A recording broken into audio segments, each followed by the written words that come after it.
You're listening to the ReachCast Show, your weekly stop for the latest and greatest in the Planetside 2 universe and its community.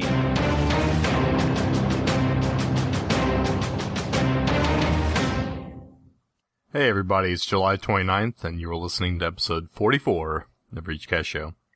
Proud members of the Araxis Global Network and the Podcast Network. Podcast with a K. I'm your host, Adam, aka Torkz. With me tonight are my boys, Tom, aka Noxx. Hey guys. And my other boy, Mark, aka Deringer. How's it going, everybody? We are brought to you this week by Imperial Reach and the amazing graphic artists, Gary at Alpha Graphics, and by great listeners like you guys. So thank you for hitting the show and donating and hitting the show notes and going through our Amazon links. That helps us out. This week we played with Imperial Reach, 666 Devil Dogs, Dropping Purple Smoke, Purple Cyan Soldiers, and Ghosts of the Revolution. So thank you guys. We had a great time with you. This week we have a lot in store for you. Game Update 13, if you haven't already heard, and Great Infiltrator Guide by Mustarde. A couple funny calls, some good emails. It should be a good episode. So let's kick it off. I'm going to get these mosquitoes in the air and rain down some hellfires on those fools. Oh no! What the f***? I should have listened to the ReachCast patch notes.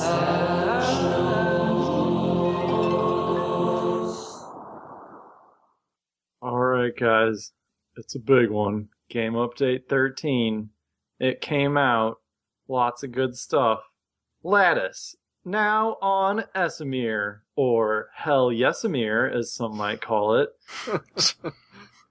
You know, all the bases are different. If you haven't played, play. This was done to help us as players. We got a call about you being, like, basically suicidal when I'm not on the show. Or suicidal when I'm on the show, but, like, happy when I'm not, like with T-Ray last week. So let's Was I more happy last week? According to the call you were, so let's pick up the tempo a little bit. I don't want to kick myself off the show, so let's go. So it's been called Hell Yesamir. It's been called Wallamir, I believe. Wallamir? Yeah. Yeah, it's been called Wallamir. I mean, I feel like I can't talk about Esamir and after that episode of the TV without having something to complain about too. And I heard in the in chat the other day, somebody called Codomir. It's a COD-omir.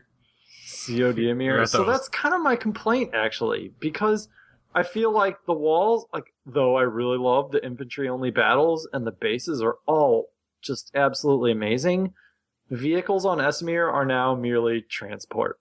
There's no other purpose to them. And honestly, like, even though I do like the pure infantry combat, it bothers me too, because part of the thrill of playing Planetside, in my mind, is having that risk factor of there could be a tank around that building that you're walking around.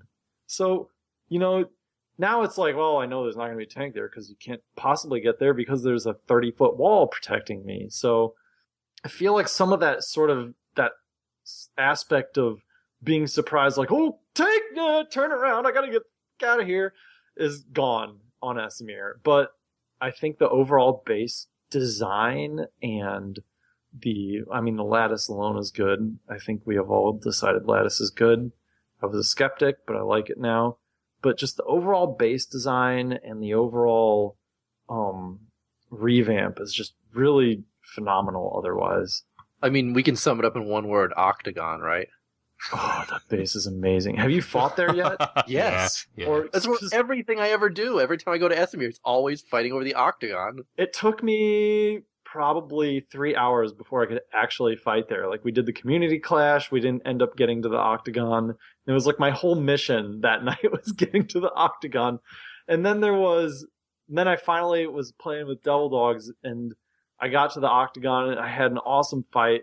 And I got up on the wall as a light assault, and I guess people are still figuring out that you can get up there as light assault, and I was just annihilating people, dropping C4 onto them, shooting them on the top of their head. It's fantastic. Oh, my new thing is getting the enemy soldiers to run up to the port that's in the wall near the vehicle terminal.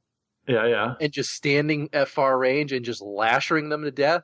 I killed so many Devil Dogs one night. Nice. I think this was last Saturday. I just was blasting devil dogs left and right with my lasher because they're just standing in front of that window. I mean, come on, guys. The Octagon's a great base. It's 4 capture points, which is just excellent. I love that. 8.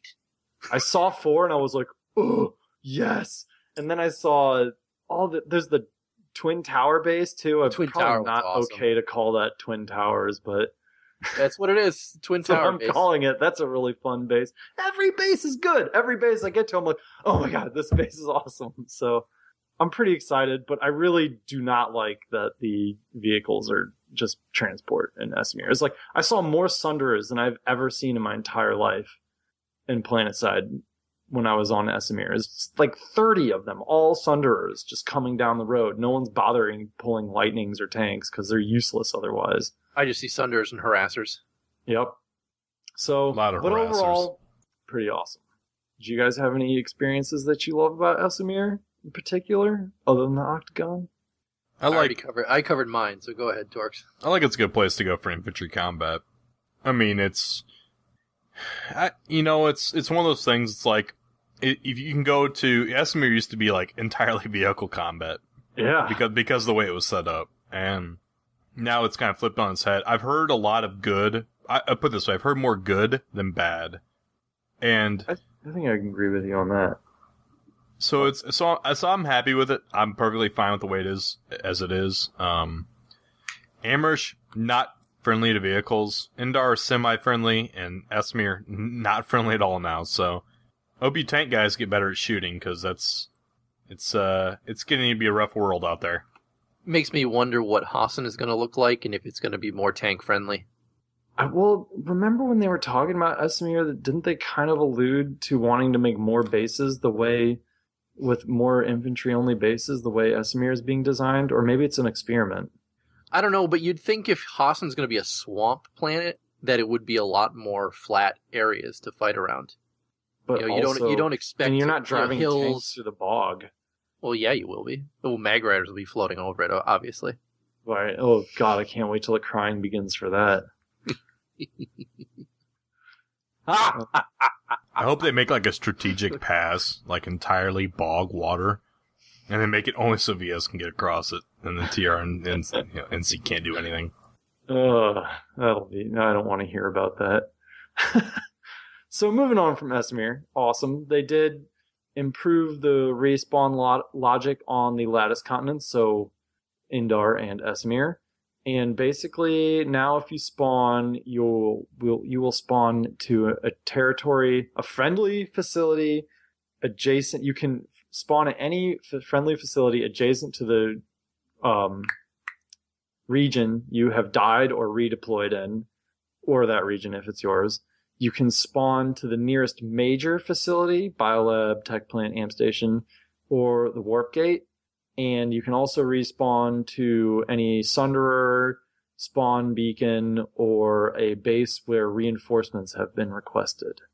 And the nearest is being determined by so you're going to respawn to the nearest stuff. This is all nearest. And so the nearest is being determined by Lattice Link based on the player's region where they are respawning from.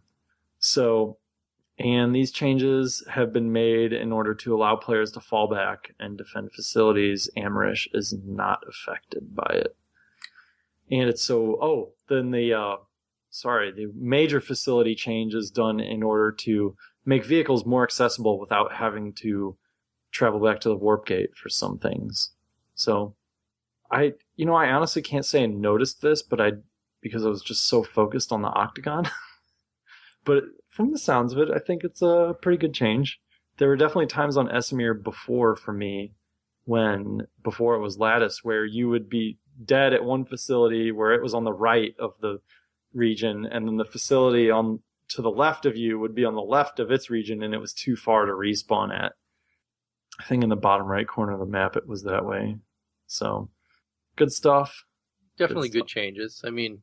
Don't forget that bug that I had where I could spawn outside the map, though, But it didn't actually let you spawn. It was it didn't let me actually spawn there. You missed that, Torkz. When we were doing Community Clash right at the start, I tried to spawned myself somewhere on Esamir, and it gave me all kinds of weird spawn locations all over the map. And one of them was out of bounds.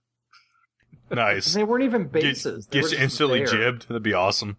I couldn't go. It wouldn't let me actually spawn there. I couldn't click on them to actually make it work. But if you have a chance, go watch my stream from last Thursday, because you'll see it at the beginning of the stream. It's right at the beginning. I should probably pull that out as its own little clip. All right. Well, next up, they also did some tweaking to the recommended servers when you're creating a new character.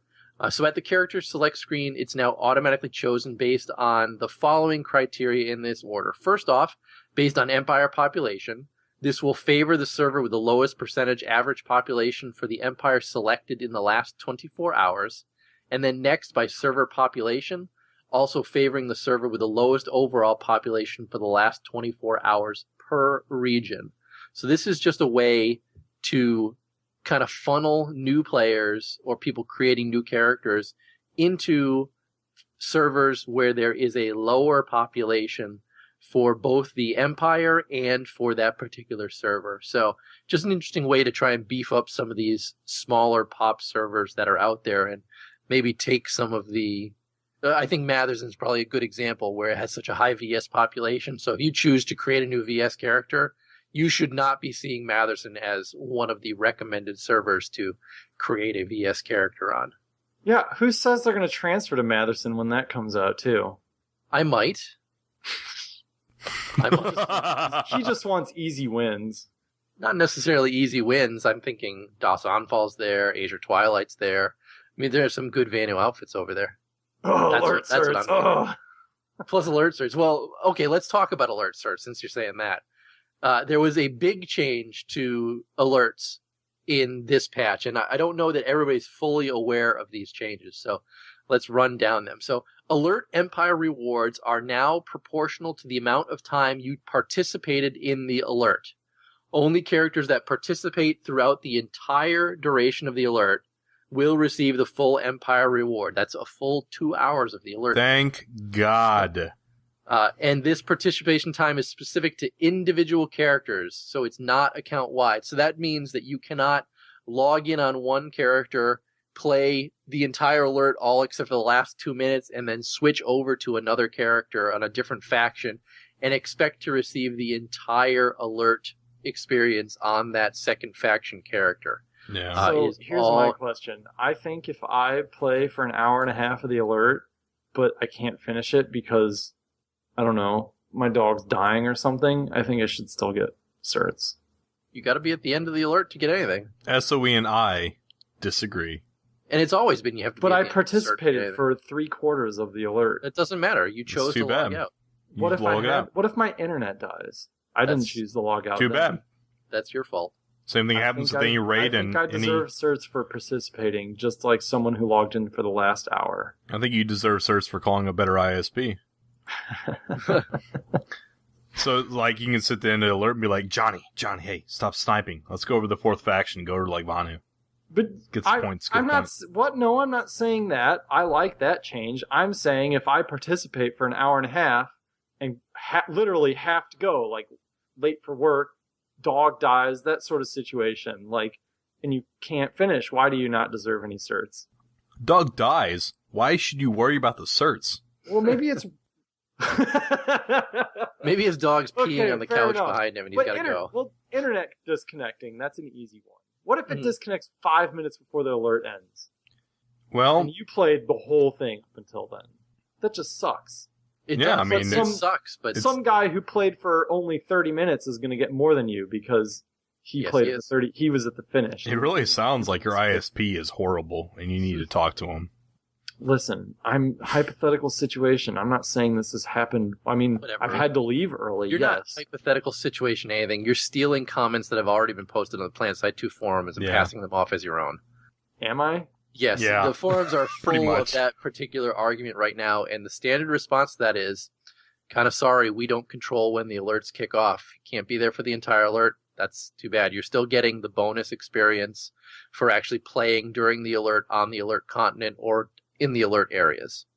I think that's a standard response. Well, hey, I don't do every alert to the end either, and it's just That's just kind of the way it is. Hey, let's go work on like Ragnaros for the next hour and a half and see if that's right. We didn't down him. Oh, that's too bad. We didn't get any gear. Oh, my SP kicked off. You're screwed.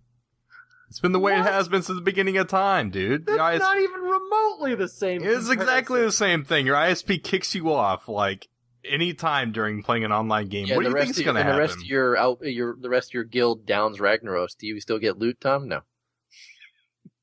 You're done. Not either way, but we're getting totally off tangent here. Obviously, this change was implemented to stop people from switching over to a different faction character at the end of the alert just to collect certs on the winning side. So I think we did once, and I agree. I think everybody did it. We all did it. I told you guys, like, hey, it's about to finish. Log on, get all your points. I would text my brother when there's 10 minutes left in an alert, tell him to log on and collect his certs. Yeah. I mean, it was. I was totally a change that it's good. I still feel like you should get something for participating in the first half of it or more. Well, maybe that's something that's in the works. I mean, don't forget, like I said, you are getting that bonus XP for fighting in the alert. So this is true. That's the trade-off of not finishing, that you still are getting something for participating in the alert. Okay, we've bashed alerts to death. Next up, the Jenny Boo change is when an enemy soldier dies from a suicide or logs out, especially when they're in an ESF. The last player to damage the player within 10 seconds will be awarded the kill. Obviously, this also applies to characters inside of vehicles. So you can still suicide or log out, but your death is more than likely going to count, and that's going to give some credit to the person that last damaged you. And Jenny Boo won't be mad at you. No, so everybody can start bailing again because she'll still get the credit. Next up, we had a few new pistols added to the depot. Pistols and an SMG. First up, the NS7 SMG, which looks pretty awesome. It fires pretty awesome, and I know within one day, its Murda had already gotten his Araxia medal on it. So get out there and get your new SMG. You don't want the SMG with the video recorder on the back of it? Yes. Big videotape, like the VHS plug-in, like in the back of it, just jamming a VHS tape for your clip. Yeah. Hey, you know what I'm really glad about this gun is that they put it at a 30 clip size. Yeah, considering the clip looks like a 300 round clip. No, see, the reason why I think I'm glad about this is it's a good sign that SOE is not just making the new guns better than existing ones just to sell them. I think anyone who has a faction-specific SMG doesn't see the need to buy this. Unless they just truly want, to have all the guns. But it's not an upgrade. I realized this week how many guns are being bought this week playing this game. I've been killed more with this SMG than any other gun combined this week. A lot of people are. Well, you got to consider a lot of people might be trialing it for that 30 minutes. It's the new flavor of the week, honestly. I guess, but I've seen a lot of people with this gun this week. Because we saw the exact same thing when the last SMGs came out. Well, I think a lot of people just like having all the guns. I agree. Plus, you're definitely right about the trial portion. A lot of people are definitely trialing it. Yeah, there's the trial. I think a lot of people just like having all the guns, and but I'm just happy it's not like clearly better. I'd be interested to find out how much it would cost in station cash to own all the guns. Probably quite a bit. I know most people buy them when they're on sale and things like that, but one of these days I'm going to figure out how much it's going to cost to buy every gun in the game. All right, next up, there were 3 pistols introduced, one for each faction. The NC got the Desperado, the TR got the Inquisitor, and the VS got the Cerberus. They all have kind of little differences to them and kind of complement the existing pistols that are in game just to make them work a little bit differently. I'm not going to drill down into each of them. Definitely check out the show notes if you want some specifics on the pistols themselves. Next up, there were a lot of new cosmetic things like camos, camo bundles, and specifically price changes came into decals and hood ornaments. A lot of those prices actually got dropped. So if you were eyeing a specific decal, go look in game, because I know a lot of the soldier ones came down to 100 station cash. Like everybody's favorite rainbow decal is now only 100 station cash. So hop in there. It's all based on the popularity. They lowered the price of the popular ones. Definitely. Definitely. And the camo bundles are also the popular camos. The bundles are pretty cool. The prices are pretty reasonable on them as well. And with those bundles, you get the soldier, the weapon, and the armor camo in the bundle itself, which is very nice. Oh, and we didn't really detail it out, but have you guys looked at the new scale camo? Oh, it's yeah. It's kind of a black and gold scale. I thought that was somebody was showing that to me, and that thing looks amazing, in my opinion. Have you gone out and bought it? No, It's not that amazing, then, is it? Yeah, I was looking at a station cash card just to get that. I was like, man, should I blow the station cash card just to get that thing? How much is it? It's $10. Yeah, it looks amazing on Max's. I'll put it that way. There's both cool. a black and goldish one, and there's a black and grayish one as well. Oh, nice.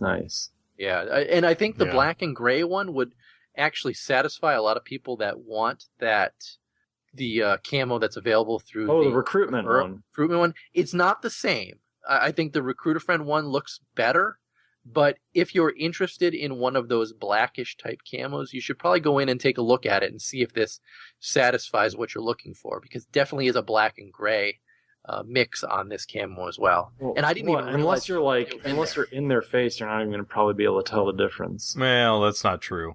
I fought against some guys that had this week, and it was hard to tell what faction they were, at least initially. No, I mean difference between it and the recruit one, since they're both primarily. Oh, I see what you're saying. Yeah. Let's put it this way. No, you can see. It was very convenient. But distance, will you?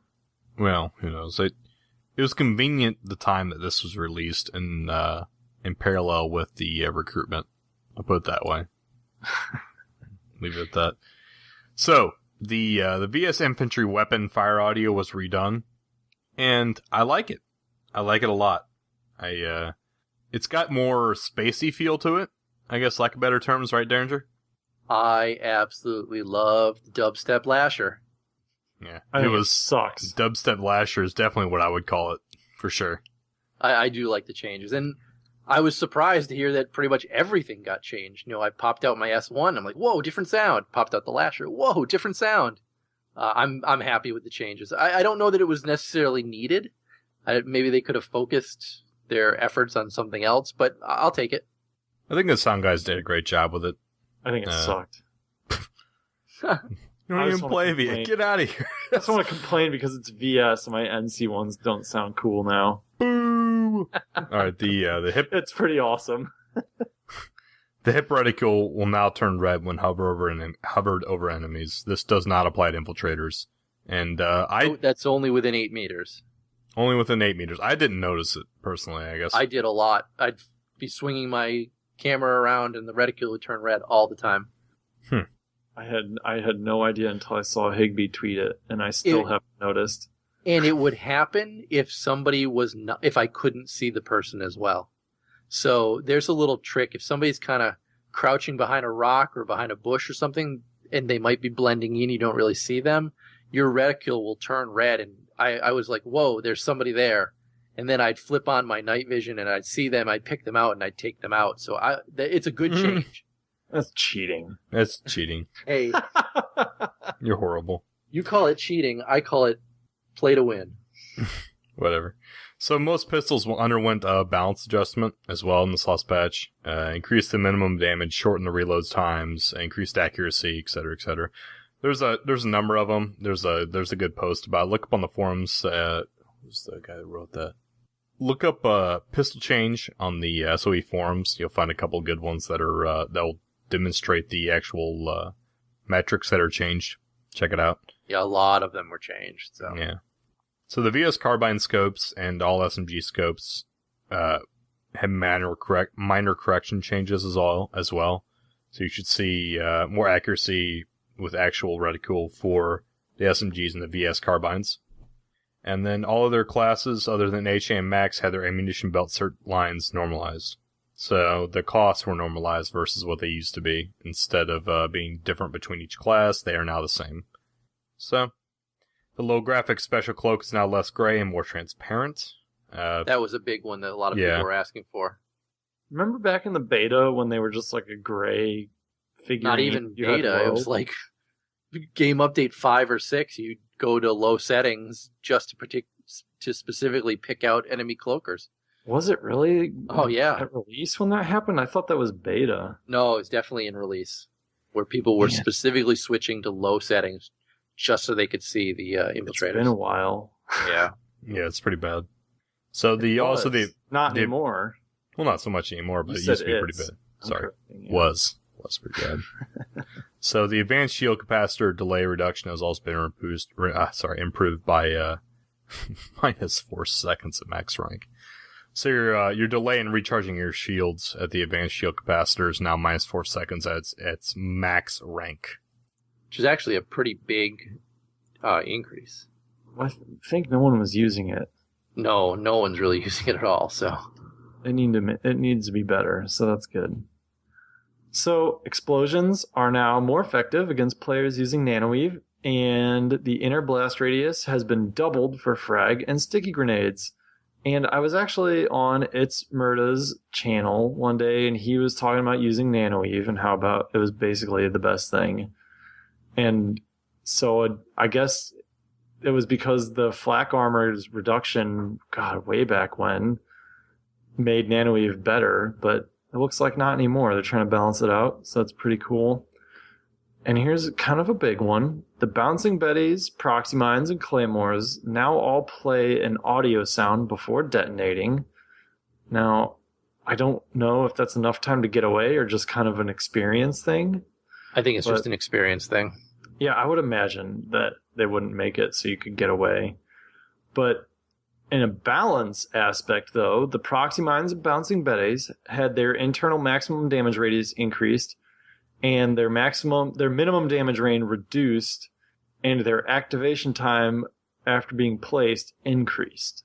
And then the Claymore, which for a while we claimed was easily the worst of the three, Above and Beyond, I think most people agreed on this, had its maximum damage, internal maximum damage radius, minimum damage range, and activation time after being placed increased. So a lot more damage from those, hopefully to balance out the fact that they still stick up from the ground compared to the proxy mines. They still stick up, but I'm definitely noticing both the proxy and the bouncing betty a lot more than I was in the past.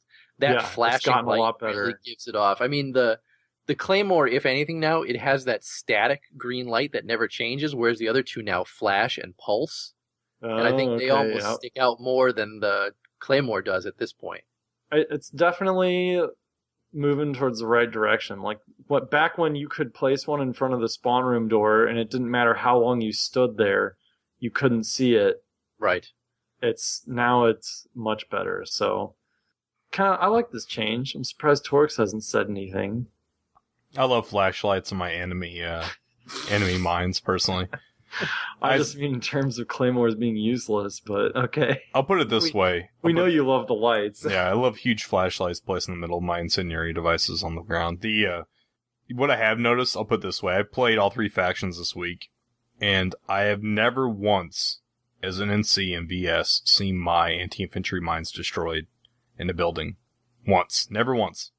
I have seen 3 instances this last week where my TR character had both anti-infantry claymores destroyed before someone breached the room that I was defending.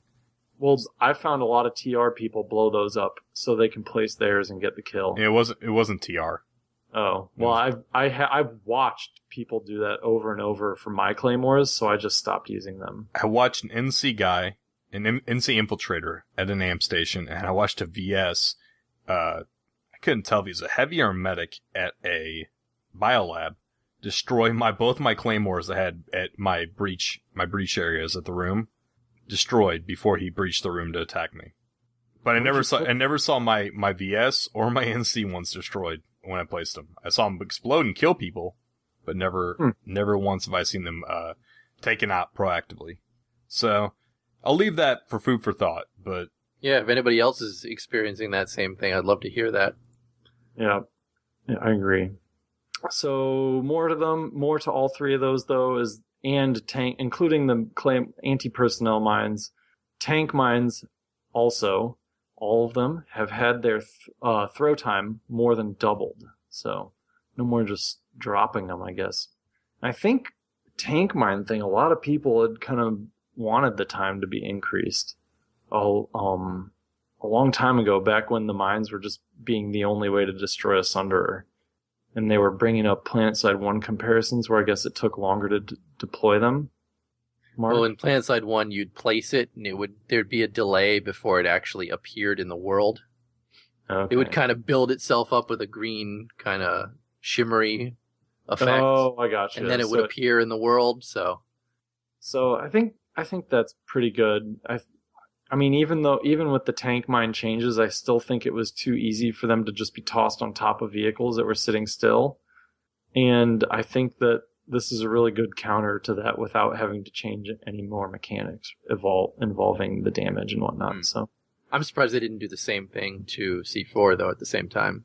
Well, they already increased the time before it activates, before you can detonate it. Yeah, no, I know, but figure if they were changing those 4, why not change all 5 types? C4 is supposed to be dropped and detonated as a thing. I know. So, well, I think my favorite term for Light Salsa C4 is seagulls. I see another seagull, it's flying over me, it's going to poop on me. So, that's good. I like it. Mm-hmm. I like it as well. I'm waiting for the video of a whole bunch of them, and then, the mine. They're all flying over, dropping their C4. Yeah. Oh my gosh. Yeah. Wow, that's totally is exactly what we actually talked about earlier in TeamSpeak. Mine. Oh my. All right, I like this. Enemy explosives can also be spotted now. There's new spot icons for enemy explosives, as well as engineer and facility AV turrets, AI turrets, facility AA turrets, and all vehicles and tank mines. And then the underbarrel grenade launcher projectiles should no longer penetrate spawn shields. That one was annoying, let me tell you. I can't tell you how many times I got killed by that in one particular biolab. And I was like, how are they getting me through the shield? Yeah, there were a couple times I was wondering, and I just figured...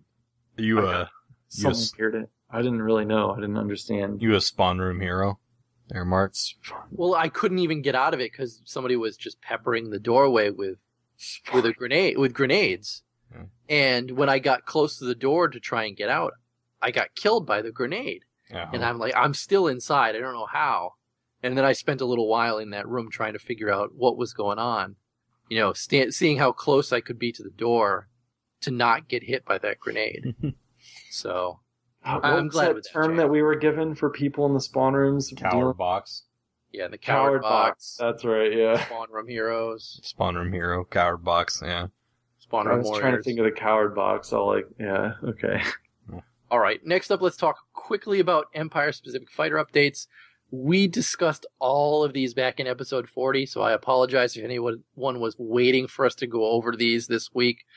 We discussed them ad nauseum in episode 40, so we will provide the link to the show notes if you had any particular questions about the ESF updates. We looked through the notes, and everything that we discussed prior was already covered. So anything that we might have missed would have been very, very minor. So we're not going to spend any time going over Empire-specific fighters, except that their guns were changed. Next up, there was some other vehicle weapon tuning. Most notably here was that the G30 Vulcan and the G30 Vulcan H were changed to an armor-piercing bullet resist type, which, along with other minor changes, should make them less powerful against aircraft and more powerful against infantry. So I know a lot of people were complaining that maybe the Vulcan wasn't the best against infantry. It should do much better now. There were also some other minor changes to some of the other vehicle weapons. Again, check the show notes for those. The biggest changes were to the Vulcan. Next up, proximity radar range was increased. It also now updates every half second. It also detects cloaked infiltrators and now only detects moving players. Also, scout radar now detects cloaked infiltrators, but the kicker, it only functions if the vehicle is occupied. So gone are the days of driving up your flash with a scout radar, dropping it off at the point, and then running off and doing something different. You now have to be in your vehicle for the scout radar to work, which is a big, big change. Make that, I want to repeat that because that bears repeating. You cannot drive your scout flash up to a building and leave it. It will not work. Done. Next, AMS Sunderers should now be able to deploy in friendly no-deploy zones, which was kind of interesting since I thought they were not going to allow Sunderers to deploy in no-deploy zones at all. Do either of you know why they made this change? I think this is part, from my understanding, this is part of the new wall initiative, along with Esamir. You wall everything up, along with friendly deploy zones, with Sunderers. So, the more walls, the better, I think, is the new term I saw on the SOE banner. So, walls, walls, walls. All right. I don't think that means, like, deploying Sunderers next to each other. I'm being sarcastic. No, I agree, but that means deploying Sunderers in areas where enemy Sunderers can't deploy. Right, in the middle of the amp station or something. Exactly, and I thought they were looking to get away from that. I thought the whole no deploy zone thing too was in order to prevent the defense from just putting a Sunder in the middle of the amp station or tech plant. I can only assume that when looking at their metrics that it was being a hindrance to the defenders. Yeah, I think it was more intended so offense couldn't park a Sunday on top of a point and just spawn people all over it. I don't think it was intended as much of a deterrence to defenders as it was offense. Well, I thought they specifically didn't want anybody to be able to do it on the point, and they were really pushing to have people running to the point. Right. But whichever, this change is in there now, so if you don't know, you got a Sunder and you're heading towards a friendly zone, deploy it wherever the hell you want. Next up, toggle button was added to the upper left corner of the full screen UI that will bring up a resizable chat window. Also, for every additional squad in a platoon, the platoon leader will now have access to one extra waypoint. These waypoints are... The old waypoint just had one single kind of arrow at the end of it pointing down. Kind of looks like an upside-down chevron. Now they have two upside-down chevrons of whatever color squad that they're putting that waypoint down for. So I know a lot of platoon leaders were clamoring for this and are very happy with it. I've seen it used in every platoon that I've played in since this patch came out. So this is being used a lot, and I believe people are very happy with it. Next, the devs believe that they have finally fixed that elusive bug that was causing /region say to randomly stop working. But they also ask that if you do still see it happen, to submit a bug report via the in-game tool. Next big change, all amp station and tech plants on Indar, Esamir, and Amrish cap now in 7 minutes instead of 10 minutes. I'm not sure why the change went in to drop that cap time. Do you guys have any idea? Probably with the... Excuse me. Oh, I'm sorry. Are we keeping you up? Oh, sorry, I'm tired. Hey guys, T-Ray's not on here, so I'm going to be mopey and tired. Hi guys. We're also recording, 2 hours later? Should I start recording earlier and giving you an energy drink? Is that what I need to do? What I was going to say is, it's probably because, could it possibly be because of the shield for the spawn room going down? Perhaps. Yeah, normally so other bases, even tech plant, because you can kind of jump over those exterior ones, is that amp stations are kind of hard limited to people having to take out the shield gens before you get to internal point. Tech plant doesn't have that hard limitation, neither does the biolab. So I wonder if they're just kind of trying to add that in to the entirety of the capture time. Well, segueing in, biolabs on all continents will now cap in 7 minutes if you own the majority of the cap points. That means 2 out of 3 or 3 or 4. If you own all the capture points, 2/3 or 3/4. If you own all the capture points, it will cap much faster than that. Oh, but man. Minimum time is 7 minutes if you own the majority of the cap points. Well, that kind of blows my theory out of the water. So, never mind. Maybe they just want basic. Go ahead. No, I was saying maybe they want bases to capture faster. I don't know. Clearly, they just want everything to start flipping even faster. And the final patch note for Game Update 13, and this is a doozy. At warp gates and facilities on Esamir, Jump pad landing pads, tunnel exits, and vehicle pads will now destroy any deployable engineer turrets that are placed on them. And this is being done to help prevent griefing. Thank God. God, nothing made me rage in this game more than that. He's going to a jump pad and dying because some lazy mother put a stupid turret there. I'm so Well, they did it intentionally. You don't want people intentionally to put it there and hijack you. Well, that has been changed on Esamir. So hopefully we'll see that on the other continents soon as well. And I think that wraps up Game Update 13. Yeah, a lot of patches. And they even said this was just a small fixing up the broken stuff patch, and it turned into a pretty big one. They have a lot, well, I mean, maybe compared to what's coming out, because if you guys look at the roadmap, there's some really cool stuff coming. Yeah, there were a bunch of updates to it as well. Yep. I mean, we should talk about that on another episode, because there's a lot of good stuff on its way. Yeah, let's slate that in for the week after SOE Live. Maybe we should talk about, maybe the week after that, I don't know. We should talk about all the changes to the, to it. I mean, they're talking about orbital strikes in January again. Talking about doing gifting in December in time for Christmas. Yay! Resource revamp. Yeah, we got some stuff on the back burner, whichever. Either way, we got a couple hot fixes.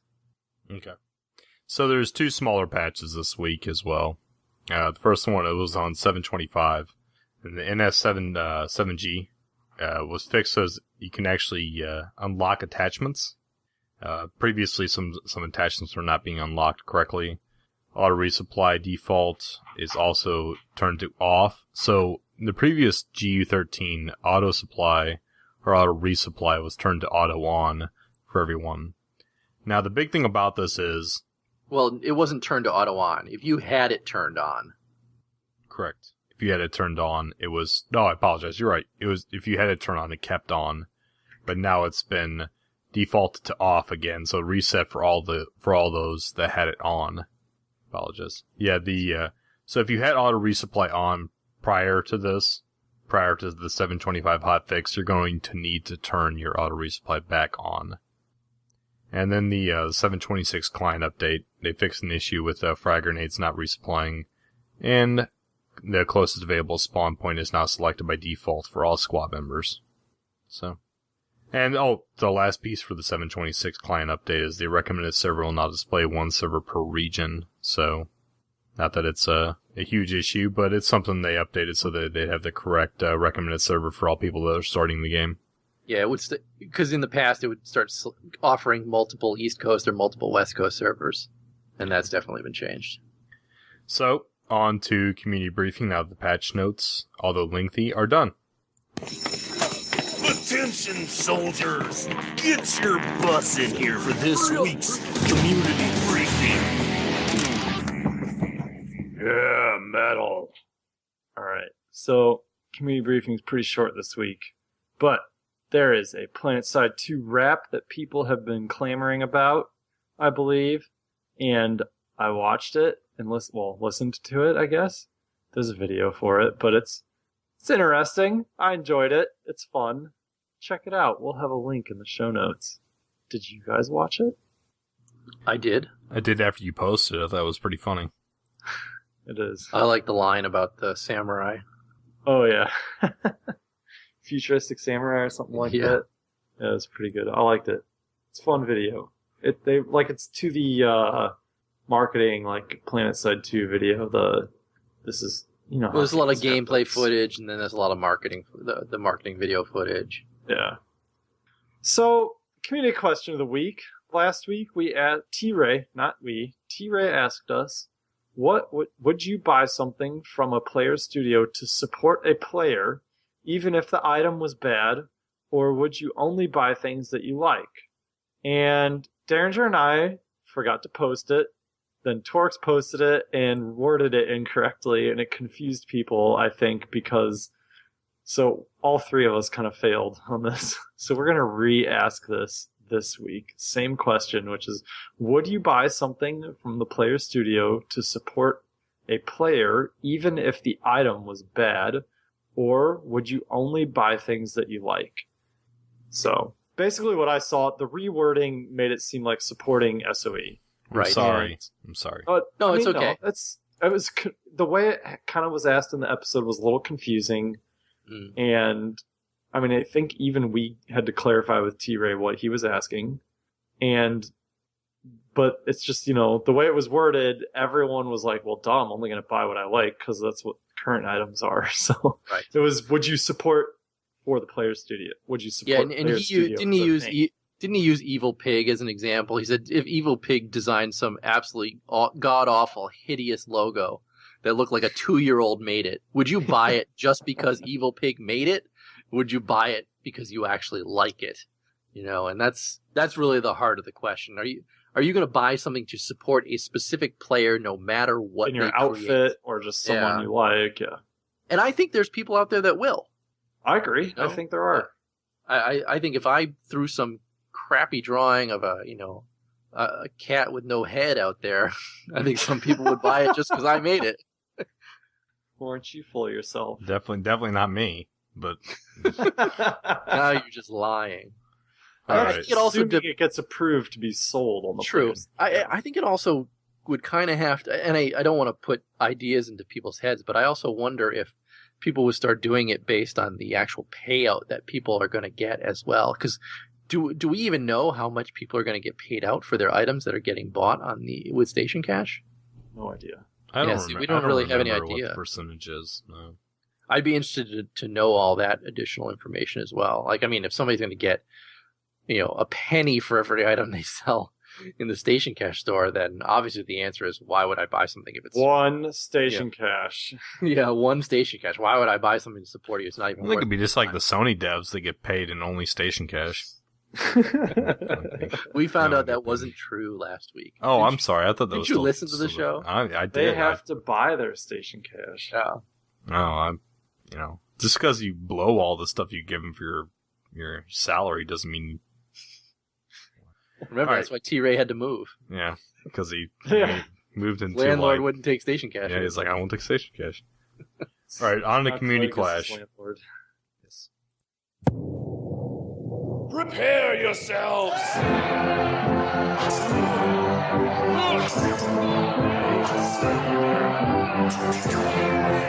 This is the ReachCast Community Clash. All right, so first up, I just want to issue an apology to everybody who listened to last week's show, because we definitely said that we would do another outfit versus outfit community clash. At the last minute, we decided to not do that, and it's mainly because of issues with observer cam that we encountered, and additional bugs and rules that we wanted to make sure that we have all set in stone. We really learned a lot from the first event, and we want to make sure that we bring a quality product to future events. So look forward to this again after SOE Live. That being said, Noxx and I did play with a few regulars on Matherson, and we played a lot on Hell Yes Amir. It's unanimous that I think we love the changes, and that was basically it. Did you have anything to add from this past week, Noxx? I have a lot of rules listed out that I'm working on. Yeah, it's going to be... You guys haven't seen them yet because I keep forgetting to email them to myself. But yes. We're going to need outfit leader signatures, signing off on stuff, right? We're going to be running thorough background checks on each player. Blood sample and fingerprint. We're going to be doing a credit check. Credit check. So the last part about Community Clash, there will be no Community Clash this week because we'll be at SOE Live. Yeah, and I'll miss the next one after that because my sister's wedding. We don't really care about that. You still sound like you're just going to jump off a cliff at any given moment. Come on. I'm tired. I'm sorry. All right. Well, we have a very special ReachCast University. Let's roll into that. Yeah. Jimmy, what are you doing in there? I'm playing Planetside 2, Mom. Are you decent? Yeah, Mom. What do you want? You got a letter from the school. Well, let me see it. Open it up. Jeez, I am, Mom. Well, what's it say? It says... Congratulations. You've been accepted into the ReachCast University. Cool. My baby is growing up. I still think that sounds like Married with Children. Boom, boom, boom. No, the mom. Like, I know, but I was just doing my. It's not a bass line. What was it called again? I apologize. Yeah, we insulted someone with this last time. No, we didn't insult them. They were just correcting us. All right. Well, we have a great infiltrator guide by Mustarde. So here we go. Hey guys, welcome to this week's ReachCast University segment. My name is Mustarde, and I'm going to be your guest professor today. A little bit about who I am. I play on the Matherson server as TR with the Black Widow Company. About 90% of my game time has been spent as an infiltrator, and I lead the Black Widow Company's internal task force of infiltrators, known as Reaper.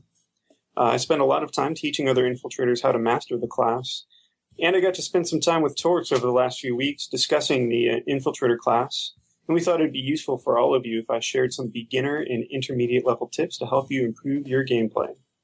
I'm going to break this segment down into 3 different styles of gameplay that I use for Infiltrator and then give you some advice on how to excel with each. The first is long-range sniping. In general, I think you'll find that the long-range bolt-action rifles are the best class of weapon for this role. A lot of people ask me which weapon and optics I specifically use for sniping, and a common misconception is that the Rams 50, the Parallax, or the Longshot are the best and only answer here. While those rifles have better velocity, and they take longer to hit their fall-off damage, all of the rifles, from the 100 to the 1000 cert version, have the same fall-off damage of 550. So I strongly believe that the best weapon for long-range sniping is the one that you practice the most with. This also applies to the optics. Getting used to bullet drop, leading time, and the mil dot requires consistent gameplay. People who frequently change their scopes and change their rifles are going to have a hard time developing an intuitive feel of the weapon, which is the best way to get good at sniping. If you really want to get good at a suppressor, these same principles apply, and you'll have to relearn the bullet drop, lead time, and velocity with that attachment. One tip for long-range sniping: each breath hold lasts 4 seconds. For you beginners out there, you hold your breath by hitting the shift key by default. That 4 seconds is long enough to get off 2 rounds in a single breath. On a field with many targets, this can essentially double your kill rate. For long-range sniping, I generally use nanoweave armor. I find that to be the most useful for surviving headshots from other infiltrators. Please note that it does need to be at rank 5, though. And then I also use medkits over claymores, since I don't find claymores to be very useful when you're sniping people at a distance. There are great locations all over the game for long-range sniping, and finding those locations are just as important as any weapon skill that you have. So try to find high ground over dense combat zones to give yourself the best target selection. Good examples include the mountains northeast of Xenotech Labs. There's a great mountain elevation north of Indar Bay Point. And the ridges all over southeast Indar, from Feldspar Canyon to Tarwich, are excellent for sniping down on the enemy. Esamir has some great places, like the mountains east of Aurora Material Lab, or the mountains at Split, Glacier Station, Commander's Rest, and Echo Valley. Pretty much all of Amerish I find to be a sniper heaven. It's just too bad that we rarely fight there. Another tip for sniping from the high ground is that the sniper rifles have an odd behavior when you are aiming straight down on targets. The bullet will often travel just above the center of the crosshair. So to compensate, I generally aim at the neck of the target, which will end up getting me a headshot. The next playstyle, which is my personal favorite, is close to mid-range aggressive combat sniping. This type of playstyle relies on you getting that perfect flanking position on large groups of enemies. It's generally a high-risk and high-reward style of play because you may often die 4 to 5 times before you can reach that sweet spot. To get really good at this, you need to learn the map, learn the base design, and know where to find lots of targets. I use either a suppressed close-range bolt action such as the SAR-42 or a default scope SR-7 with suppressor. If you've seen any of my videos, chances are you'll find me sitting on a perch in a tower or in a bush near a sunder that's spitting out tons of enemies. The lattice has also made this style of infiltrator more viable because you can find defined battle lines with lots of targets shooting down range. So when there's a big fight, I just look for the biggest concentration of enemies, and then I find a spot that directly flanks them and is not in their line of fire. And if you can get there, you'll often be rewarded with a nice kill streak. I'll often use ground movement with my cloak to reach that sweet spot, but sometimes you'll need to use a mosquito with an ejection seat or a spawn beacon. The Wraith Flash also can help you reach those tough locations behind enemy lines. The last style of play commonly used is close quarters combat and base infiltration. To be successful here, you need to decide what your goals are. Are you hacking terminals and turrets, or are you just trying to get lots of kills? If the goal is to hack, then you obviously want to avoid enemy contacts. The recon dart is invaluable here and will allow you to maneuver around the enemy. Just remember that you can move and even fire your weapon while you're hacking a turret or terminal, as long as you keep the E button held down. To be effective in combat and get lots of kills, the infiltrator needs to rely on the cloak and recon darts to flank targets. I prefer using an SMG when I'm in this style of play, although certainly the auto scout rifles were buffed a couple months ago and they're not as bad as they used to be. My quick tips here are to always be the first one to hit the target and never try to take on more than 3 people at once. Don't be Rambo, just try to burn some people down one at a time, always moving, cloaking, and hitting them from the flank. I find that claymores and flak armor serve me better in this role, although that suit slot is certainly up for debate. The best infiltrators in this game are the ones who can be placed in any situation and decide which of these playstyles are most useful to their squad or faction. I find that I'm constantly changing my loadout to adapt what I bring to the fight. I do want to give one last bit of advice for those of you who play regularly with an outfit. Ideally, I think you only need one good infiltrator in a squad, and whenever you deploy or a galaxy drop on a base, the first thing you should do is fire a dart, followed by locating and approaching the vehicle terminal. That is always the first thing I secure, followed by either pulling asunder or moving on to hack other turrets and terminals. You should maintain a constant presence of recon darts and always use your squad engineers to resupply. This will make you a force multiplier and more likely to be requested by your squad leaders again for dedicated infiltrator work. Well, that's all I have for the ReachCast University segment. I want to thank Torkz, Noxx, and Deringer for having me, and I hope that you guys found this helpful. I love the show. I've been a big fan ever since I found it. You can find me on Twitter at the Mustarde. That's TheMustarde.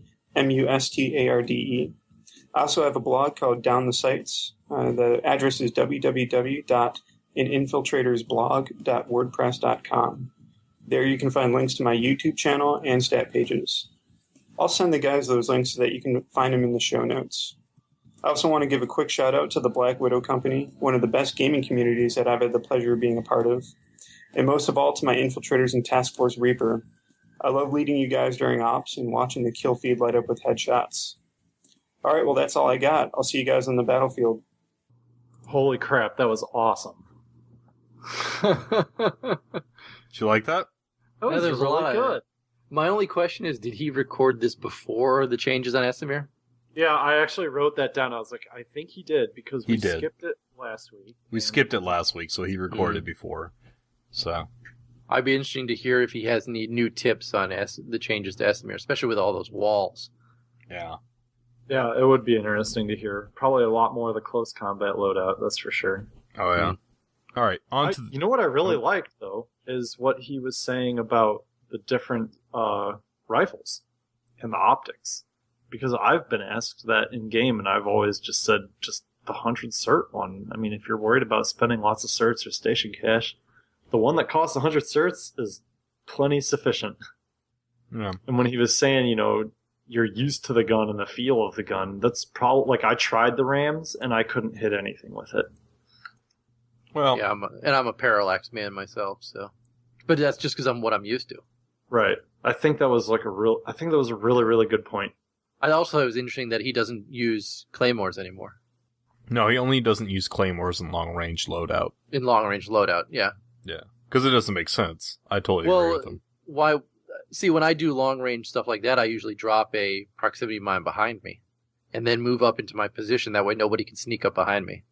Yeah, it's one way, but if you agree with the health on his part, from what he said, though, because I've definitely had the times where I get shot up but escape, and I'm always thankful that I have the little health thing and pop myself back up to full. Yeah, the med kit. Yeah. All right. You guys have anything else? No, it was really good, though. It was good. Thank you very much, Mustarde, for sending that in. Mustarde, yeah. Been waiting to say that. Have another drink on me, soldier. Okay, thank you kindly. If you can look hard enough past all the death and all the sorrow, there are good things. You must remember that we will overcome the good, the bad, and the overpowered.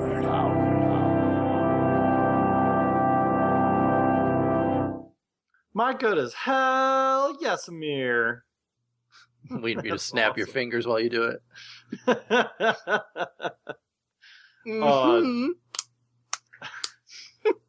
can't snap, that was the problem.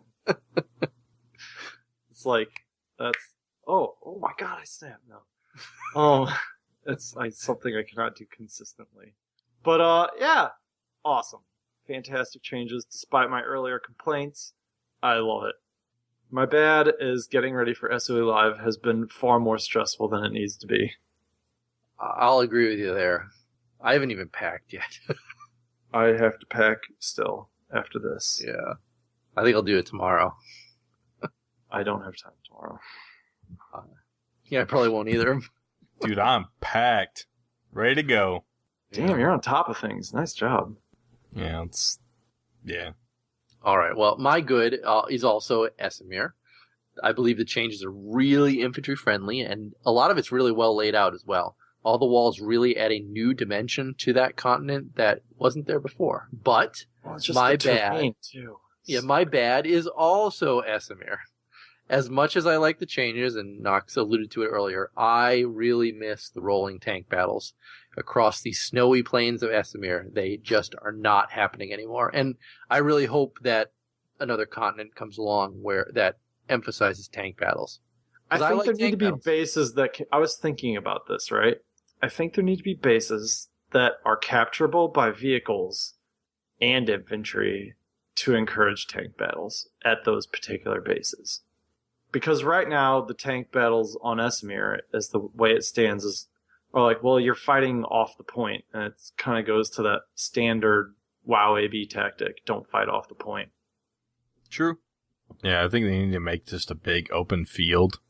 Well, that's what it needs to be. It needs to have purpose. But alluding to resource revamp changes, that could happen. It could. I think it'd be amazing. Without tanks being needed at bases. Anyone who's read them knows what I'm talking about. It should be pretty sweet. We'll talk about it in some future episode. Alright, my good for the week is my new PC. And somebody asked for the specs. Everything else is normal. We have the SSD, the normal backup drive. But the two main things are the i7, the GTX 760. It's nothing too fancy, but it's able to run the game on high with a consistent 60 to 80 FPS. So it's where I want it. Which i7 did you get? A Haswell or an Ivy Ridge? Ivy Ridge. Nice. I don't think Haswell. I don't think you need Haswell at this point. Well, there's a number of reasons I didn't pick Haswell over Ivy Bridge, but Ivy Bridge is what I ended up with. So yeah, I'm happy with it. Honestly, playing an Ultra. I did play an Ultra with about 30 FPS, and it's very let's just say there's too much stuff going on. Disorienting. I guess. I said you played it. You got only 30 FPS at Ultra. Mm-hmm. Really? Mm-hmm. Huh. Yeah. Yeah. But also on top of it, I don't know if I really would want to play on Ultra. I don't think I. Much stuff going on. I don't think I could kill anybody if I wanted to. I think I love Ultra. I'd be so disoriented with what's going on. Yeah, I don't even care about that.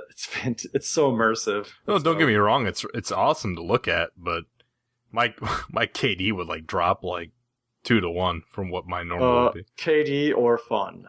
Yeah, you'd probably and plus you'd probably get used to it. Yeah, you do. It is very disorienting. I had the same problem at first, but I've started getting used to it lately. Maybe you're right. We'll see. I'll try it out more, but at the moment I'm playing. Like it matters. We're going to SOE Live in a day. I'm going to play all tomorrow. Yay! So, off to ReachCast mailbag unless you guys got something else. Yeah. You need a bad. My bad? I don't want to what is your bad? I don't want to talk about my bad. Okay, fine. ReachCast mailbag it is. Yeah, fine.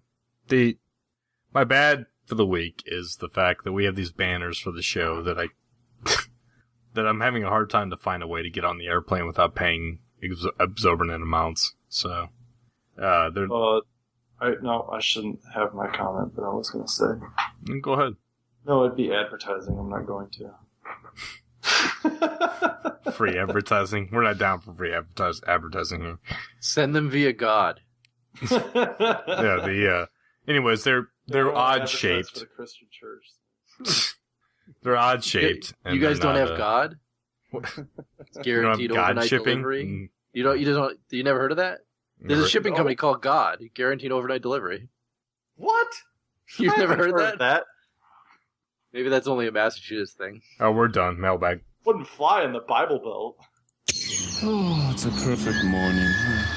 Great timing, the mailman's just coming. Morning. Here's the mail. Big bag. See you later. He must be in a hurry to get away. Very strange. What's the sneaking sound? Going to take a look here in this bag of mail. Oh no! Now you just open the ReachCast mailbag. Now that we've opened our big bag for the week, we have 2 calls. The first one from Wolf07.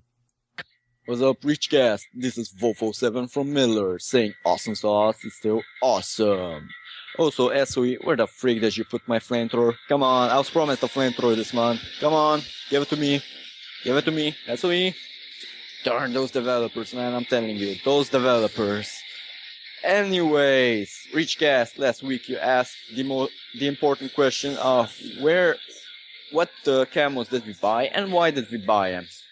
And personally, I'm a TR and I bought a urban camo because it looks like I have bacon on me. And come on now, who doesn't like bacon? Come on. Really, who doesn't like bacon? Also, I do realize there's one more camo called the Stripes camo, but it looks more like I'm in a pajama than anything else. Also, I got a free Alpha Squad camo from SOE. That was awesome. And if there's gonna be any nighttime camos, I would gladly buy one because I need one. Speaking of nighttime, on Matt Higby's personal Twitch channel, there's a sneak peek video of the Nexus Battle Island. And the first thing I noticed when I was watching it, it was pretty dark on that Battle Island. Like, really dark, and it was daytime. Especially in the enclosed areas like the canyon and the underground garage thingy at the final base you checked out. And I was thinking, how is it gonna look at nighttime? Is it gonna be so dark that we aren't gonna be able to see each other, or there are gonna be any artificial lights like, I don't know, lights from the base, or are we gonna need flashlights and stuff? Also, you guys are Planetside 1 vets, right? Right. So could you give me some Planetside 1 professional advice? Cause I need some. I just started Planetside 1 and yeah. I already figured out that the guns need burst firing cause the soldiers are either freaking wimps or the guns are freaking cannons. Anyways, this was Wolf07 from Miller saying, ReachCast, rock on with your podcast. Bye-bye.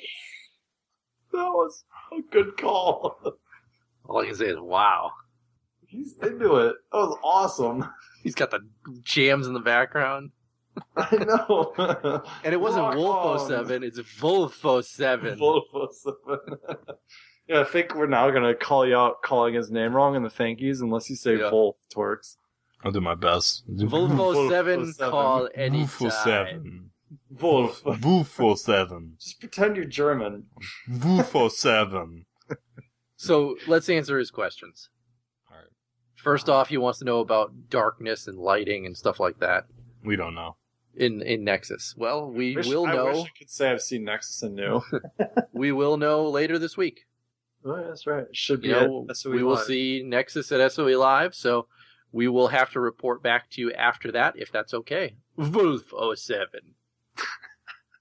Next up, he wants to know about Planetside 1. And I guess I'm the only one really qualified to answer this question. And I played it, but not enough.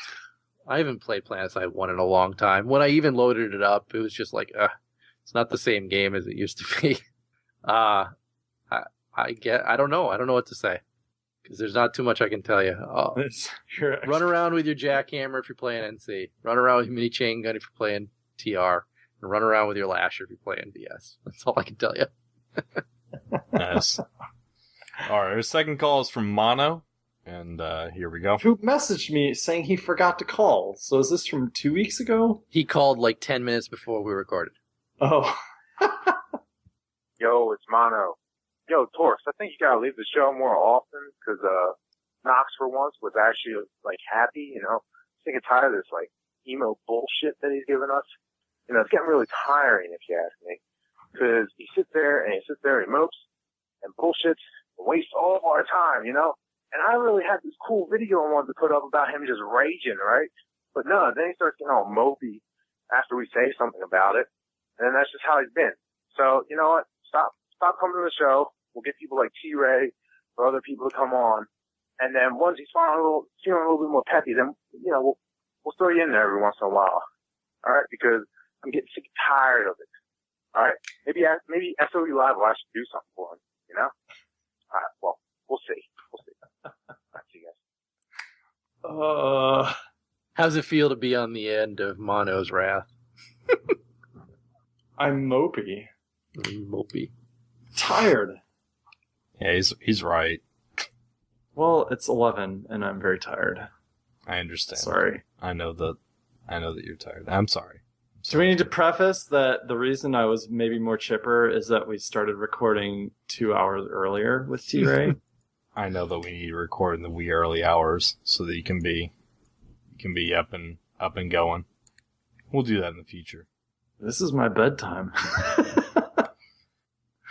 All right, on to the emails. Yep. Got our first email, which we want to apologize for missing last week, from Fugly Fokker. And it is, there are two main reasons. It's a response to one of our community customs, which is the lone wolfing one.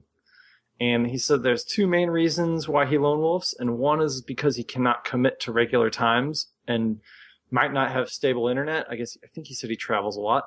And the other was he's self-conscious about speaking out loud because it would wake people in his household up. So lone wolfing is the way for him. And then he had some other suggestions. He had some ideas for suggestions for the changing to the game, and we had discussed engineer and infiltrator changes a couple episodes ago, I believe. And he said that he thinks anyone should be able to use the engineer turret. It's there, deployed. Why can't someone just walk up and start shooting it? Which I can't really disagree with that. And he said, if not anyone, at least let another engineer use it. And then he also thinks that engineers and infiltrators alike might be able to undeploy or like dehack turrets and terminals. So that's another thought. And says, let an infiltrator engineer hack mines to turn them to the hacker's faction. To the faction that placed them, they would still appear friendly. And I actually think that's a pretty cool idea. Well, yes and no. First off, I don't think an engineer should be able to do it. Infiltrator, sure, and I don't think it should still appear friendly. Oh, I think it should totally still appear friendly. Can you imagine the tears that would be shed on the forums? I know! It'd be awesome! Can you... let's not even talk about the forums. Can you imagine the tears that Torkz would shed on this show? It should appear friendly unless you press Q over it. We'll modify his idea slightly. You turn my Claymore into a friendly device and you blow me up on it. I'm going to be pissed. You will rage. We will never... the show will be over. I think it's a good idea. I like it. Whatever. Get out of here. It is a good idea. Don't get me wrong. Our second email is from Ad J. He says, I played PS2 for about 5 to 6 months, but I got bored by the state of the game. Every month there would be an update that would prevent me from playing for 10 days due to lag, stutter, various bugs, and all that.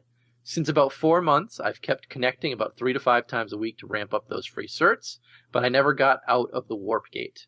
I have around 5,000 certs and station cash waiting for me, a pretty good outfit that I kind of miss, And I still think Planetside 2 is a good game, but I can't find it in me to go through the game in stability for now. I'd like to know if it's getting any better with the game update stability, and if you could think of any reason I should come back. Torkz, why don't you start with this one? Oh boy. So as far as the game update instability, they've done well in the last, we're on G13. The last one I saw major instability on was 11, right? There was some after 12 too. Okay, so I'm wrong on that then. The last I noticed was on 11, but obviously there was some on 12 as well.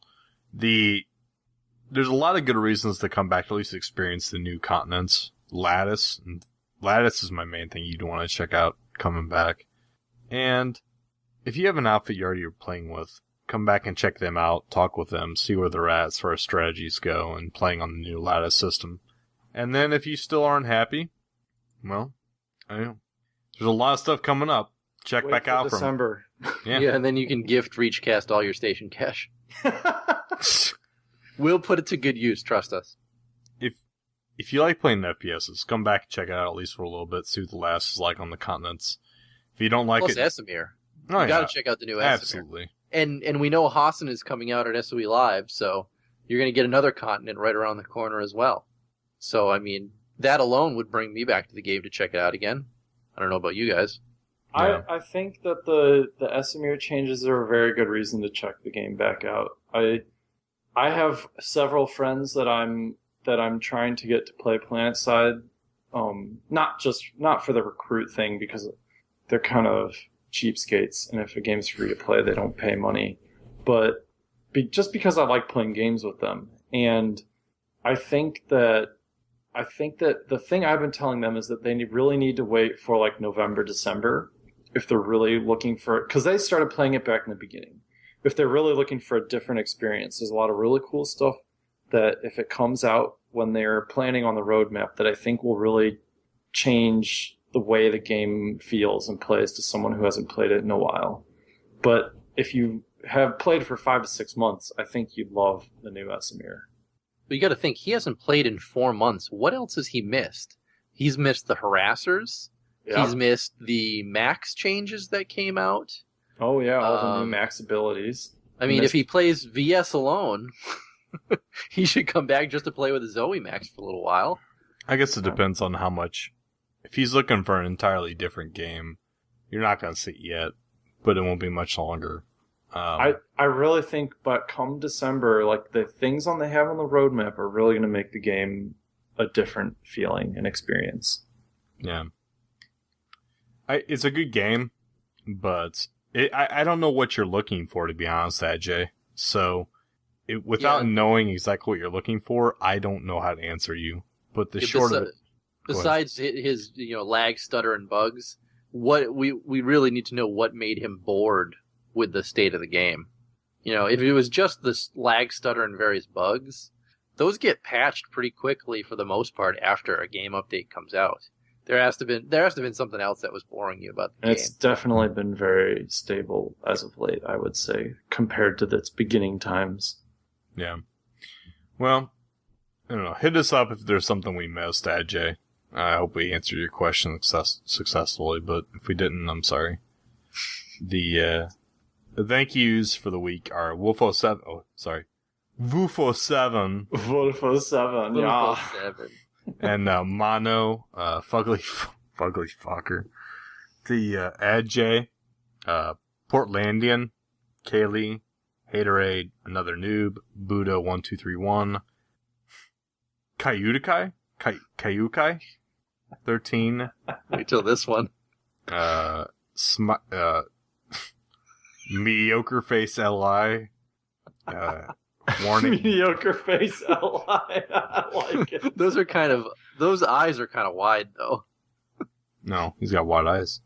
Warning from Space, Dismal626, Calder87, Cruex1, Cruxial 1, Moveling, Cooper42, Aunt Lou, Geonome, Timo was taken. Oh man.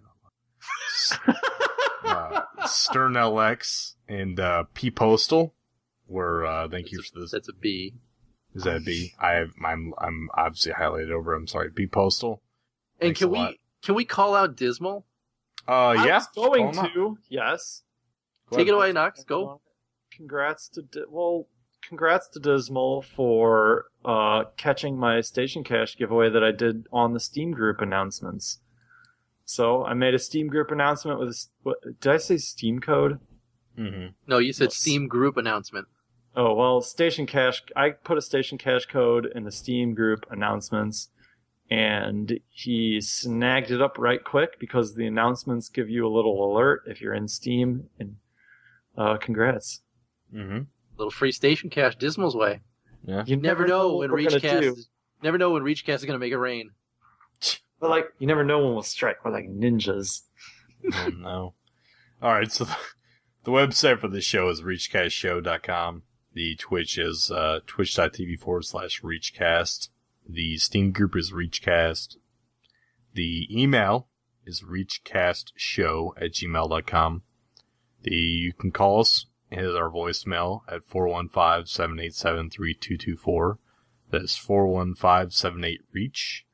You can hit our show Twitter at ReachCastShow. You can hit my Twitter at ReachCastTorkz, Torkz. Tom, what about you? I'm at Noxia, Noxxia. All right, Mark? And I am at the Deringer, TheDeringer, not Deringer, Deringer. All right. And you can, as always, we have a couple thank yous for people that are not on the show. We have Steve, our sound guy, Cliff, our web admin, John, our marketing director, Jenny and Hamaboo. They are from PSU, if you hasn't heard of them. And we also want to thank Gary from Alpha Graphics. You are the wind beneath my wings. And that's it for this week's show. Thank you for tuning in. I am Torkz. Peace. See you guys. Try and be more awake. That's right, Sergeant. You made the call. All right, soldiers. You've done a great job here today. Let's get our stuff and get the hell out of here.